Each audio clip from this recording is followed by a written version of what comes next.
एक समय की बात है, किसी नगर में एक साहूकार रहता था। उसके घर में धन की कोई कमी नहीं थी, लेकिन उसके कोई संतान न थी। इस कारण से वह बहुत दुखी रहता था। संतान प्राप्ति के लिए वह प्रति सोमवार को व्रत रखता था। वह पूरी श्रद्धा के साथ हर सोमवार को शिव मंदिर जाकर भगवान शिव और पार्वती जी की पूजा करता था। उसकी भक्ति से माँ पार्वती एक दिन प्रसन्न हो गई। उन्होंने भगवान शिव से उस साहूकार की मनोकामना पूर्ण करने का आग्रह किया। इस पर भगवान शिव ने कहा कि हे पार्वती, इस संसार में हर प्राणी को उसके कर्मों का फल अवश्य मिलता है। जिसके भाग्य में जो हो उसे भोगना ही पड़ता है। लेकिन पार्वती ने साहूकार की भक्ति का मान रखने के लिए भगवान शिव से एक बार फिर इच्छा जताई। शिव जी ने माता पार्वती के आग्रह पर साहूकार को पुत्र प्राप्ति का वरदान तो दिया, साथ ही यह भी कहा कि उसके बालक की आयु केवल 12 वर्ष की होगी। साहूकार माता पार्वती और भगवान शिव की बातचीत सुन रहा था।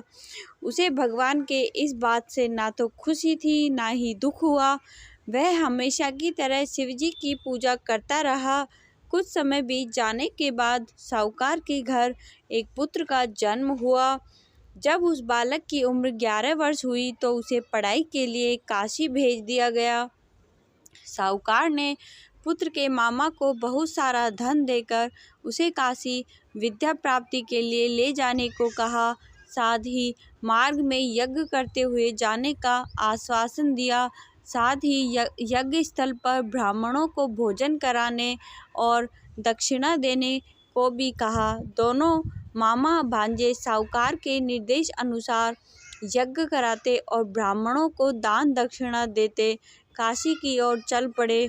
रात में एक नगर पड़ा जहाँ किसी राजा की कन्या का विवाह हो रहा था, लेकिन जिस राजकुमार से उसका विवाह होने वाला था वह एक आंख से काना था। राजकुमार के पिता ने अपने पुत्र के काना होने की बात को छुपाने के लिए एक चाल सोची।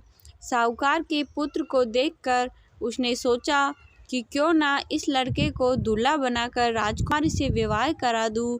विवाह के बाद इसको धन देकर विदा कर दूंगा, फिर राजकुमारी को अपने नगर ले जाऊंगा। इसी तरह वह साहूकार लड़के को दूल्हे के वस्त्र पहनाकर राजकुमारी से विवाह करा दिया।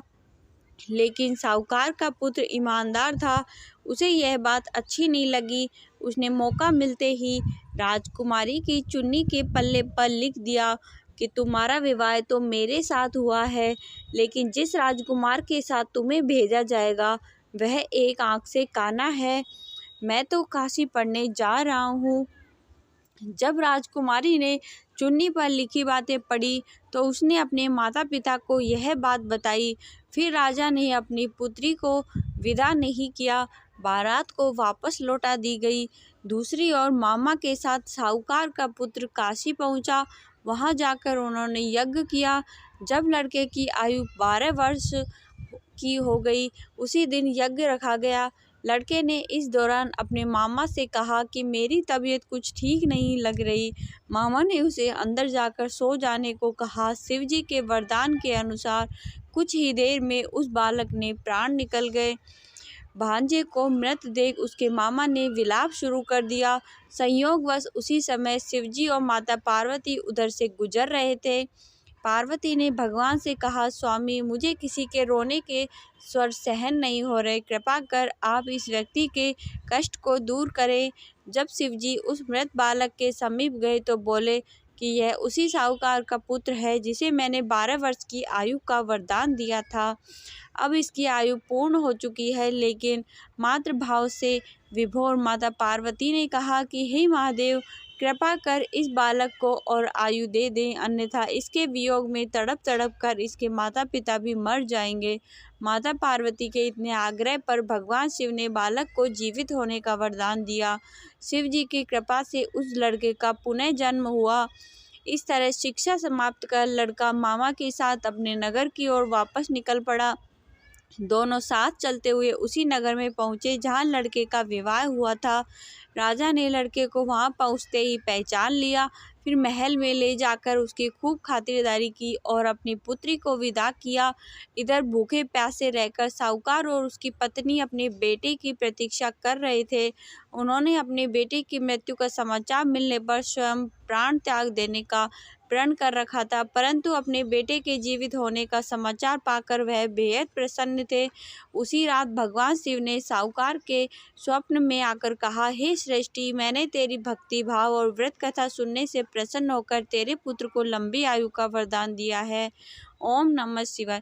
कहने और सुनने वाले सबकी मनोकामना पूरी करना। यदि ये वीडियो आपको अच्छा लगा हो तो इस वीडियो को लाइक करें, कमेंट में ओम नमः शिवाय लिखें और इस चैनल को सब्सक्राइब करें।